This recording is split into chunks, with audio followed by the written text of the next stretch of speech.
August 6th, 2026. The international students that were coming from India were just like the international students coming from every other country on earth. They were coming to study in Canada. But then we start to see a trend that exploded in the post-COVID Canada, where you have thousands of students being charged with thousands of offenses. I mean, just take a look at this graph. It's incredible when you think of it. And just as a reminder, in 2018, Canada had 500,000 international students. And by 2023, that number jumped to 1 million. And at Canadian public colleges, the number of international Yeah, I students had enough of India. I I definitely never want to go there. 427,000 students in I think 2023 I've were had from enough India. The experience second with country, India that is the at Republic of home. China, is less than a quarter of the number of students that came from India. So a huge amount did come from India, and it turns out that included members of the Bishnoi gang. Continuing to read from Global, when the government capped foreign student visas in 2024, it cited pressure on housing for that change, but the CBSE report examines another possible consequences. Amid a surge in international students that reached more than 800 in 2022, Canada appears to have opened the door to India's most notorious crime group. Immigration, Refugees and Citizenship Canada, which issues student visas, did not answer questions about whether it had inadvertently helped the Bishnoi gang take root in Canada. A spokesperson said the international student program was now 83% since 2 years ago, while Indian nationals now account for a quarter of visas as opposed to 41%. The article from Global News features a quote from Professor Kelly Sundberg. This person is a criminologist and former CBSA officer. They said that the Immigration Department's wide open honor-based foreign student program was clearly exploited by the Bishnoi gang. Lacking adequate screening, the program led gang leaders into the country and gave them a pool of youth to recruit. Quote, in a perfect storm of nonsensical policy and law resulting in a flood of young foreigners into Canada with limited supports for them once here, and a pool of youth to recruit. Quote, in a perfect and gave them a pool of youth to recruit. Quote, in a perfect storm of nonsensical policy and law resulting in a flood of foreigners into Canada with limited supports for them once here, leaving them prey for the criminals of their home country to recruit them here. The professor goes on, Ottawa is 100% to blame. So to be clear, what we have done here is we created a situation in which third world gangsters were able to come into our country and then terrorize Canadian citizens and commit crime using a pathway that's supposed to be to study. When you open the floodgates the way that the Liberal Party of Canada has, remember, there was a point where you had over 1 million people coming into Canada in a year, and you don't do vetting, you don't do screening, you don't let in the best of the best. It turns out that you start to let in some of the world's problems, including one of India's most notorious gangs. And by the way, this is also on Mark Carney. Mark Carney is the Prime Minister of the government that is responsible for this. There were many people in this cabinet that were cabinet ministers under Justin Trudeau. Mark Carney was an advisor to Justin Trudeau. Let's not forget that. And this is what they have done to our country.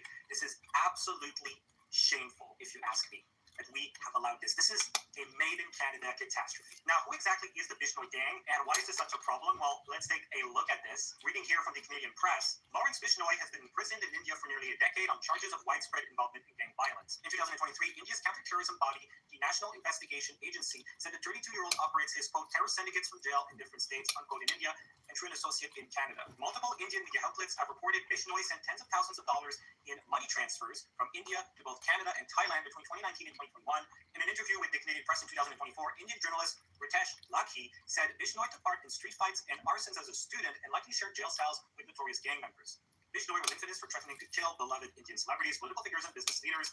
And in 2022, he was accused of being behind the shooting death of rapper Sidhu Moosewala, who was Punjabi and who lived briefly in Canada. Now, for what the gang has done in Canada, in December 2023, police in Abbotsford, BC said they were investigating acts of extortion targeting affluent members of the South Asian communities that they linked to individuals associated with the Bishnoi gang, and the police in Ontario and Alberta made similar claims. The gang rose to national prominence in Canada on Thanksgiving weekend when the RCMP accused the Bishnoi gang of orchestrating violent crimes against Sikh activists on Canadian soil. The Mounties alleged the gang was targeting those calling for a Sikh state to be carved out of India under the name Khalistan. They claimed Indian diplomats shared information about Khalistan supporters in Canada with officials in New Delhi, who then passed along the information to the Bishnoi gang. This is, of course, being alleged. I'm not making that allegation myself, just to be clear. RCMP Assistant Commissioner Rishi Gauvin alleged that this arrangement led to the killing of Canadian citizens and acts of coercion and extortion. Quote, what we've seen from an RCMP perspective is the use of organized crime elements, and it is publicly attributed and claimed to one organized crime group in particular, which is the Bishnoi, and we believe that group is connected to agents of the government of India. India rebutted the accusations almost immediately. Indian Foreign Ministry spokesperson Randhir Jaiswal told a press conference that India had warned Ottawa about the Bishnoi gang. Quote, we find it really strange that now the people who we asked to be deported, on whom we asked that action be taken, the RCMP is blaming the Indian side that these Hey, Base Blazer, how you doing? Canada. Now, here's an interesting part of the article. What are the political factors at play here? So, Carleton University political scientist Jonathan Malloy said Canadian parties try to walk a fine line on relations with India in order to gain support from both the Sikh and Hindu voters while sidestepping tensions on these two groups. He said, quote, Canada's complicated relationship with India stems in part from politicians' effort to strike that balance through comments or policies that have upset New Delhi.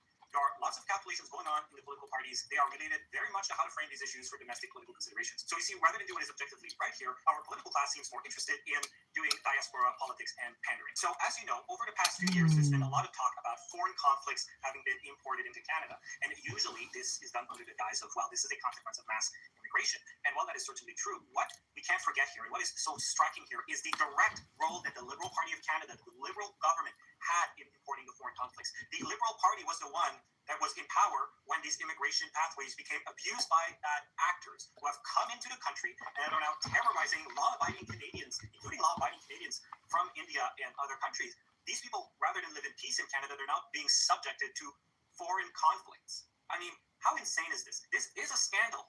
Canada used to be a peaceful country. There used to be no foreign conflicts on Canadian soil. And now it's a daily part of life in places like Brampton, Surrey, because of Liberal policies like this. Okay, so yeah. I'm kind of full now because I didn't eat that long ago. I just felt like I needed a top up. Okay, so yeah. Thank you for liking, commenting, and subscribing, especially. Thank you for commenting because it gives me something to work with. So I'll be doing a sleep stream tonight. I don't know if I'll be doing any streams in between then and now, but yeah. Thank you for joining. I'll see your comments in the next live stream. Bye.